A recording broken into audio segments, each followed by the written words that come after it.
Good morning, dear students. We were discussing about our 10th chapter, measurement and motion. So let's start. In the previous video, we were discussing about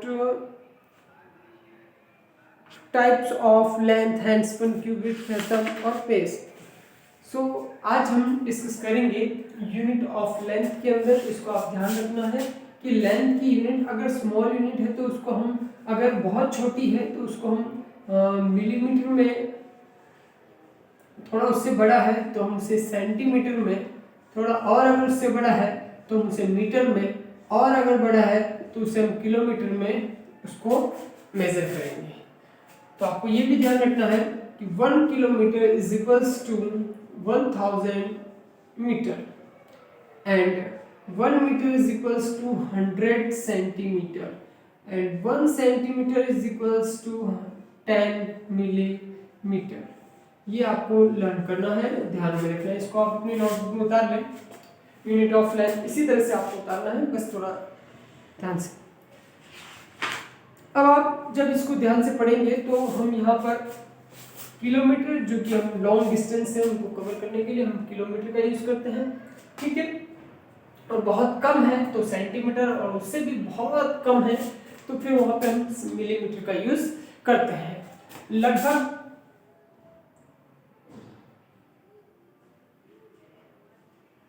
ये जो मैंने यहाँ पे 2 cut लगाया है, यहाँ पर ये जो है लगभग ये 1 सेंटीमीटर है और ये भी कितना है 1 सेंटीमीटर.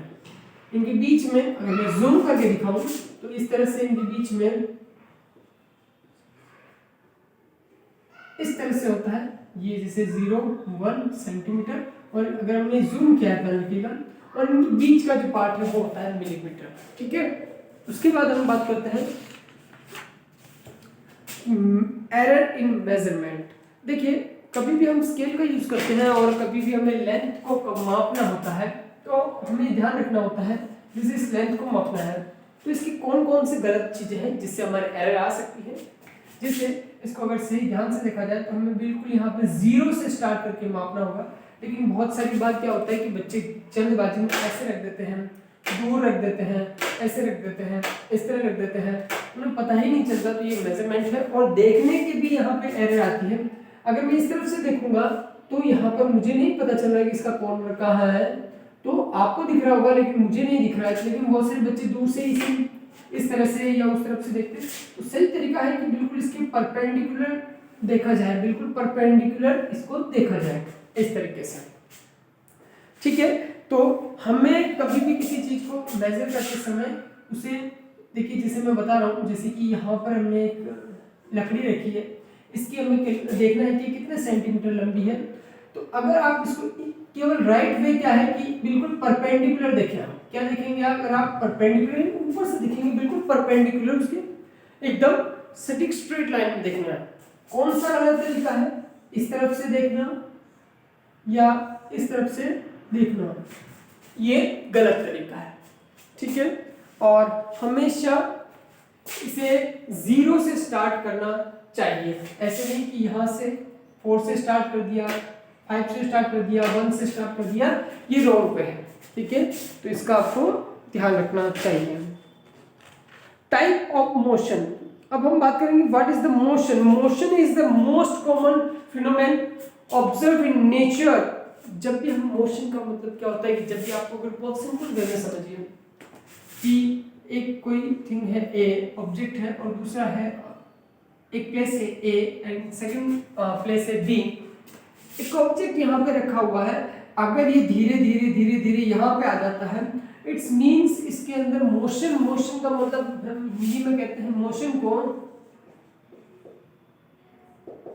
मोशन का मतलब होता है गति.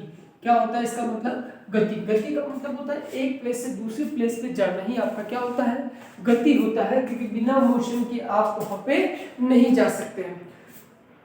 तो कोई भी चीज हिलती है, डुलती है, चलती है, फिरती है, किसी भी टाइप के अगर ऑब्जेक्ट है तो धीरे धीरे उनमें क्या होता है कि वहां पे मोशन क्रिएट होता है. जैसे आपने देखा होगा कि एनिमल्स चलते हैं, ह्यूमंस चलते हैं, तो ये क्या है, ये उनके अंदर एक मोशन है. क्या है, मोशन है. जैसे मैं अगर यहाँ से यहाँ पे आ जाऊँ तो मैंने यहाँ से ट्रेवल किया है, इसका मतलब मोशन है। यानी हर जो चीज़ आपको हिलती डुलती दिखाई देती है वो मोशन में होती है, यानी उनके अंदर एक स्पीड क्रिएट हो जाती है। उसके बाद हम पढ़ेंगे टाइप्स ऑफ मोशन। क्या पढ़ेंगे हम? Types of motion. एक हम पढ़ेंगे ट्रांसलेटरी मोशन। क्या पढ़ेंगे हम? ट्रांसलेटरी। आप पेज नंबर 93 पे देखेंगे तो ब्लू पॉइंट में लिखा हुआ है translatory motion. A car of ship moves as a whole, all the parts which make a car or ship move the same distance in the same interval of time. The motion in which all particles of body move the same distance in same interval time is known as translatory motion. यानी same distance में same time पे cover किया जाए तो वो होगा translatory motion. अब हम बात करते हैं लीनियर और रेक्टेंगुलर मोशन। तो इसमें क्या होता है देखिएगा, इसमें होता क्या है, जैसे कि एक स्ट्रेट लाइन में चलना ही हमारे होगा लीनियर या रेक्टेंगुलर मोशन। देखिए जैसे कि एक रेल है, ट्रेन है, वो इस तरफ जाती है तो वो एक ही लाइन में चलती है, ठीक है। ऐसे अगर कोई एक ट्री है, ट्री के यहाँ से मैंगो या ऑरेंज कुछ भी गिरेगा तो वो सीधा जाएगा, तो ये रेक्टिलिनियर मोशन कहेंगे या इसे लीनियर मोशन भी कहेंगे। तो कोई भी कार बाइक ये जो चलती है ये स्ट्रेट लाइन में चलती है, इसीलिए इन्हें लीनियर मोशन भी कहा जाता है। सेकंड हम पढ़ेंगे curve linear motion. Curve linear motion किसे कहेंगे? जब भी कोई ऑब्जेक्ट देखिए इस तरह से चलता है या किसी भी तरह से वो एक स्ट्रेट लाइन को फॉलो नहीं करता है तो उसे हम कहेंगे curve motion, curve linear motion. उसके बाद हम बात करेंगे रोटेटरी और सर्कुलर मोशन। एक होता है रोटेटरी मोशन। रोटेटरी में क्या होता है, एक ही प्लेस पे घूमना। इस तरह से देखिए जैसे कि ये रोटेट हो रहा है, जैसे आपका फैन है तो वो एक ही चीज के चारों तरफ इस तरह से घूमता रहेगा। जैसे कि अगर मैं इसको एक्सेल बना के इस तरह से बताऊं, आपको रिप्रेजेंट करूं, तो ये जो पार्ट ये जो है ये रोटेट हो रहा है एक ही एक्सेल पर, यानी ये इस तरह से रोटेट नहीं हो रहा, वो सर्कुलेटरी मोशन होगा सर्कल में। तो देखो हमारा जो अर्थ है, आपने ग्लोब देखा होगा, तो ग्लोब एक जगह फिक्स होता है और उस जो ग्लोब है वो एक्सेल पे फिक्स होता है, उसके बाद वो घूमता है तो वो रोटेट हो रहा है, यानी एक ही एक्सिस पर, वन एक्सिस पर, यानी एक ही एक्सेल पर उसी के एक फिक्स्ड पॉइंट के चारों तरफ ही घूमना, वो क्या होगा, रोटेटरी मोशन। जैसे कि आपका जो हमारा अर्थ है, स्पिनिंग टॉप है और ड्रिल मशीन है, फैन है, तो ये इसके एग्जांपल है कि अपनी ही प्लेस पे घूमते रहते हैं। उसके बाद हम बात करेंगे ये देखिए रोटेटरी और सर्कुलर मोशन। सर्कुलर मोशन भी एक जब हम आगे की क्लास में पढ़ेंगे तो सर्कुलर मोशन अलग होगा, लेकिन अभी ये एक ही है कि यानी गोल घूमना, ठीक है। ये भी सर्कुलेटरी और जो सर्कुलेटरी और रोटेटरी जो मोशन है अभी की प्रेजेंट हमारी बुक के अकॉर्डिंग ये एक ही है, ठीक है। उसके बाद हम बात करें ऑक्सिलेटरी एंड वाइब्रेटरी मोशन। देखिए ऑक्सिलेटरी मोशन में क्या होता है, जब कोई भी ऑब्जेक्ट एक ही पाथ फॉलो करता है, जैसे कि पेंडुलम होता है तो वो इसी तरह से फॉलो करता है, आपने देखा होगा वो यहां से यहां से इसी पाथ को फॉलो करता है, एक ही पाथ को, वन पाथ को ही वो क्या करता है, फॉलो करता है, तो वो क्या हो गया, वो हमारे पास होगा ऑक्सिलेटरी। ऑक्सिलेटरी का मतलब इसमें बार बार एक ही प्लेस पे आना जाना होता है, इसको हम कहेंगे ऑक्सिलेटरी मोशन। अब बात करते हैं हम वाइब्रेटरी मोशन। वाइब्रेटरी मोशन में क्या होता है, इसमें भी ऐसे होता है, बस वहां पे जो होता है जो वाइब्रेट होते हैं वो इस तरह से कुछ अपनी प्लेस पे इस तरह से ये आगे पीछे घूमते रहते हैं, एक तरह से ये भी वाइब्रेटरी मोशन ही है। और आपने देखा होगा वीणा, ढोलक, इन पे जब हम थप मारते हैं तो वहां पे वाइब्रेशन क्रिएट होते हैं।